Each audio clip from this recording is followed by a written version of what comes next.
Bismillahirrahmanirrahim. Assalamualaikum warahmatullahi wabarakatuh. Waalaikumsalam Sebelumnya warahmatullahi kami wabarakatuh. ucapkan, sebelumnya kami ucapkan terima kasih kepada dosen pengampu Mata Pendidikan Inklusi, Bapak Ari Agu Wardoyo SPD MPVIS, dan juga teman-teman semuanya.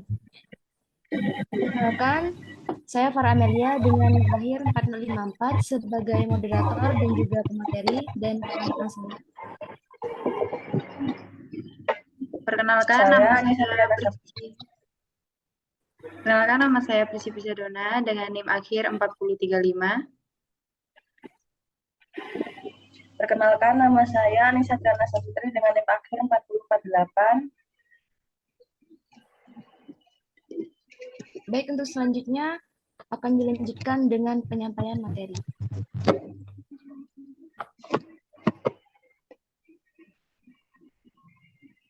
Yang pertama, yaitu mengenai pembahasan. Untuk yang akan kita bahas mengenai materi ini, yaitu yang pertama ada konsep anak berbakat, yang kedua layanan pendidikan anak berbakat, dan yang ketiga yaitu identifikasi anak berbakat. Konsep anak berbakat. Yang pertama, pengertian. Anak berbakat adalah mereka yang karena memiliki kemampuan yang unggul dan mampu memberikan prestasi yang tinggi. Anak berbakat ini memiliki karakteristik yang berbeda dengan anak pada umumnya. Anak berbakat memiliki kemampuan intelijensi umum yang sangat tinggi, bakat istimewa dan tertentu, kreativitas yang tinggi dalam berpikir, yaitu kemampuan untuk menemukan ide-ide, mempunyai pemimpin yang menonjol, dan memiliki prestasi istimewa dalam bidang atau bidang yang lain. Untuk selanjutnya akan dilanjutkan rekan saya.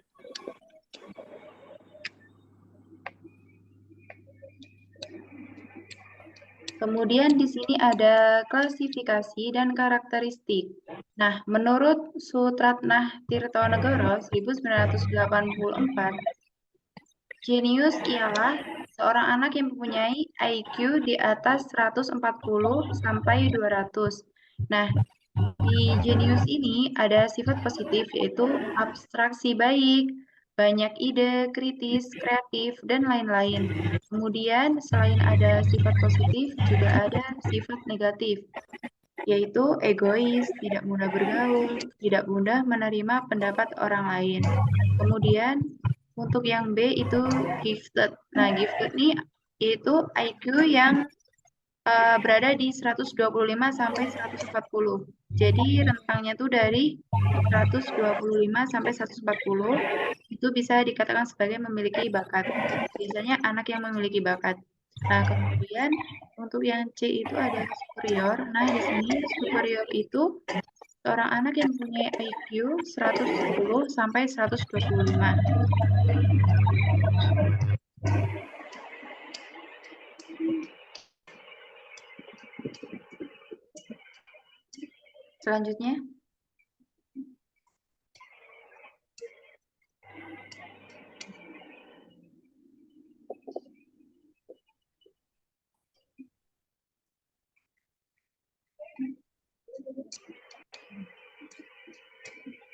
Selanjutnya, ada karakteristik permasalahan dan kebutuhan. Yang pertama, ada secara intelektual. Nah, intelektual ini bisa juga dikatakan sebagai akademik. Di dalamnya itu ada kemampuan di atas rata-rata, berkomitmen terhadap tugas, kreativitas yang tinggi, keingintahuan yang besar. Kemudian, untuk yang kedua itu secara emosional. Nah, secara emosional ini, anak berbakat itu mempunyai emosi yang mantap. Dalam artian ya, mereka bisa mengontrol emosinya. Kemudian untuk yang ketiga itu secara sosial. Yang pertama itu suka bermain yang mengundang pemecahan masalah. Jadi bermainnya itu bermain teka-teki dan mereka memecahkan masalah. Kemudian untuk yang kedua, bergaul dengan orang yang lebih tua. Untuk yang ketiga, merasa dirinya berbeda atau lebih maju dari orang lain. Kemudian untuk yang keempat, perkembangan karir. Nah, perkembangan karir di sini, anak berbakat itu sangat memenuhi karakteristik suatu karir dan juga harus mampu menguasai karir serta diperlakukannya lingkungan belajar yang kondusif. Selanjutnya,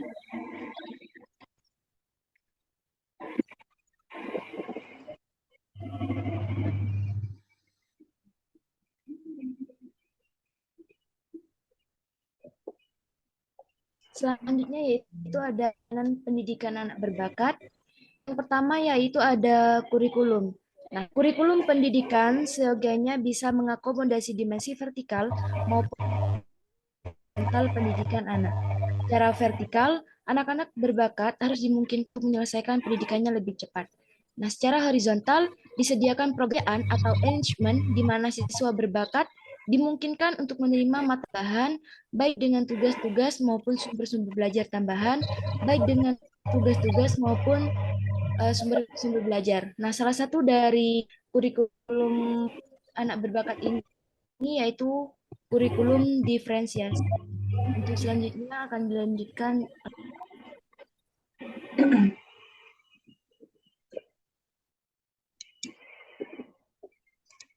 Bentar.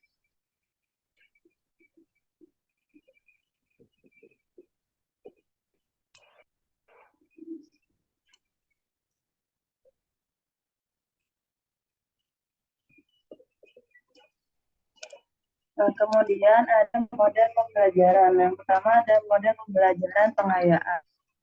Nah, dalam model pengayaan ini, anak mendapat tambahan pembelajaran untuk pengayaan. Pengayaan ini dapat dilakukan dengan dua cara, yaitu vertikal dan horizontal. Secara vertikal merupakan cara untuk memperdalam suatu atau sekelompok topik tertentu.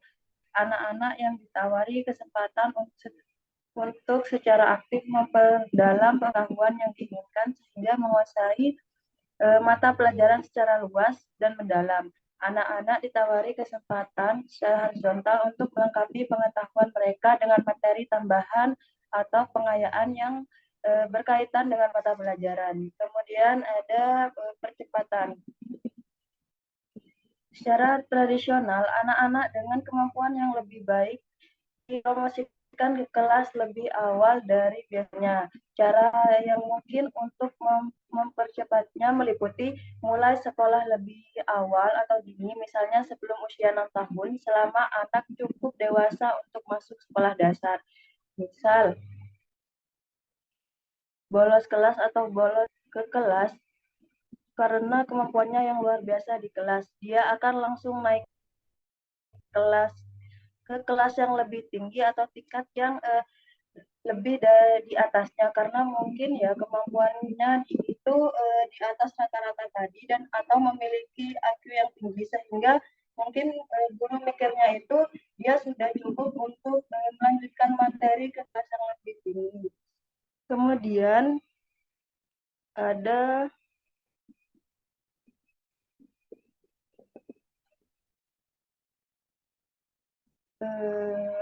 ability grouping atau pengelompokan kelas berdasarkan kemampuan. Sama seperti yang saya jelaskan tadi, ini mungkin masih berhubungan dengan percepatan. Maksudnya di sini mungkin kelas yang pintar-pintar akan diisi oleh anak yang guru sendiri golongkan pintar-pintar. Maksudnya kelasnya itu kelas yang pintar dengan kelas yang mungkin harus diberi bimbingan lagi itu mungkin berbeda. Jadi di sini ada pengelompokan kelas sehingga cara pembelajarannya pun mungkin berbeda. Kemudian ada model pembelajaran, model penilaian. Di sini ada pra penilaian. Nah, pra penilaian ini adalah tes yang di awal tahun pelajaran dan sebelum unit baru. Nah, pra penilaian ini membantu guru mempelajari minat bakat siswa dan gaya belajar individu masing-masing siswa. Kemudian ada penilaian formatif. Nah, penilaian ini dilakukan dengan tujuan untuk memantau dan perbaiki proses pembelajaran serta mengevaluasi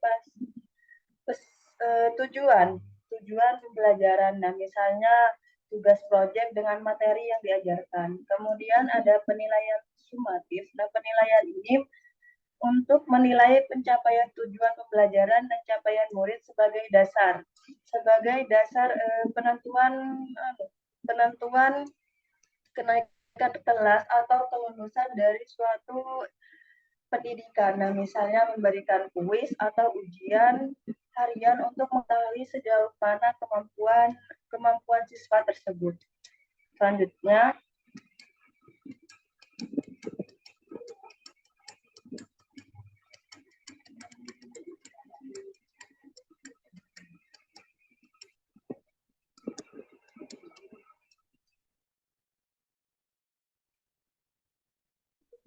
Mbak Farah, mic-nya di-on dulu.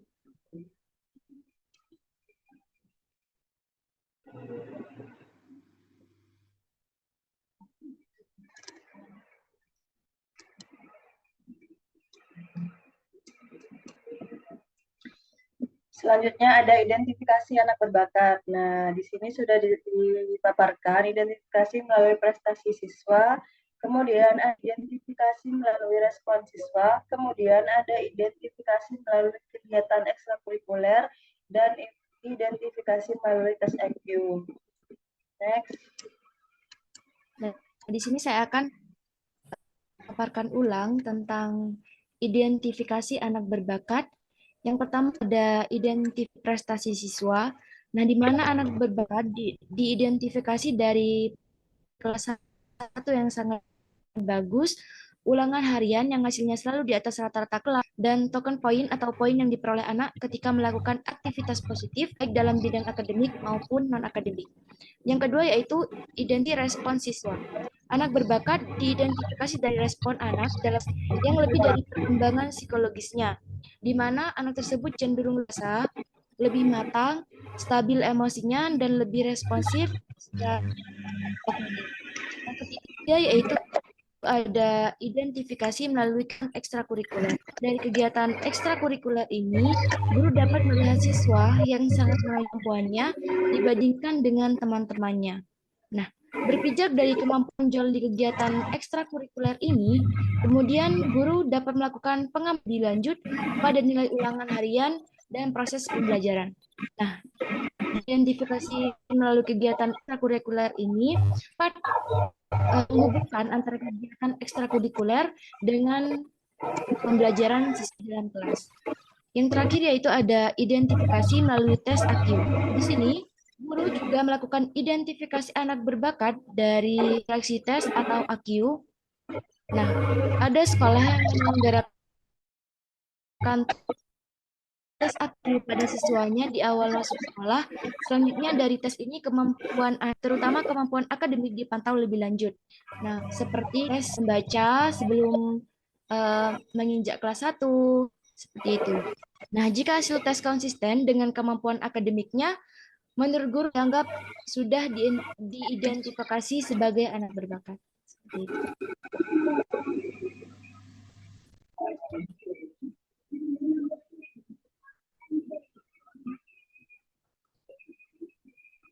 Mungkin itu saja penyampaian materi dari kelompok kami.